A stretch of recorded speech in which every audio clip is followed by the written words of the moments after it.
Jaipur airport पर वीरवार शाम को स्पाइसजेट की क्रू मेंबर को पुलिस ने गिरफ्तार कर लिया। पुलिस रिपोर्ट के अनुसार क्रू मेंबर को गिरफ्तार करने की वजह सीआईएसएफ जवान को ऑन ड्यूटी थप्पड़ जड़ दिया। सीआईएसएफ जवान का सिर्फ कसूर यह था कि उन्होंने स्पाइसजेट के इन क्रू मेंबर को बिना जांच के अंदर जाने की कोशिश कर रही थी और जब सीआईएसएफ के जवान ने उन्हें स्क्रीनिंग करने के लिए कहा तो ये क्रू मेंबर इस कदर भड़क गई कि तेजी से आगे बढ़कर सीआईएसएफ जवान पर थप्पड़ जड़ दिया। सवाल यहाँ यह उठता है कि बिना जांच के जाने से रोकने पर सीआईएसएफ के जवान ने कौन सा गलत काम कर दिया।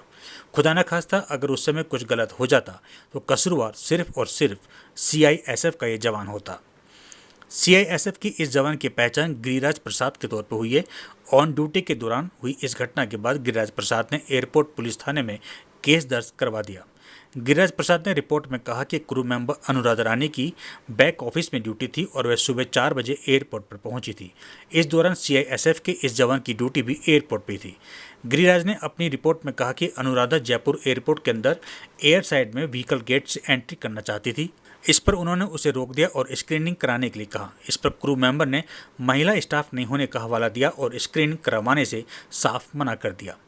इस पर गिरिराज ने एयरपोर्ट कंट्रोल के अधिकारियों को वायरलेस पर मैसेज भेजकर महिला स्टाफ को बुलाने के लिए कहा। बस इसी बात पर क्रू मेंबर इतना अधिक भड़क गई कि बहस करने लगी और दोनों के बीच जमकर तू-तू मैं हुई।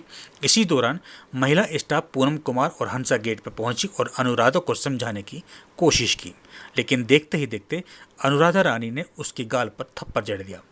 पीड़ित की शिकायत के बाद पुलिस ने तत्काल एक्शन लेते हुए स्पाइसजेट के इन क्रू मेंबर अनुराधा रानी को हिरासत में ले लिया। घटना के बाद स्पाइसजेट कंपनी ने भी एक बयान जारी कर कहा कि स्पाइसजेट की क्रू मेंबर अनुराधा रानी के पास bureau of civil aviation security का जारी किया हुआ वैलिड एयरपोर्ट एंट्री पास था। स्पाइसजेट ने कहा कि क्रू मेंबर के साथ सीआईएसएफ के उप जवान ने दुर्व्यवहार किया और अभद्र भाषा का इस्तेमाल किया। इस संबंध में स्पाइसजेट कंपनी ने भी स्थानीय थाने में शिकायत दे दी है।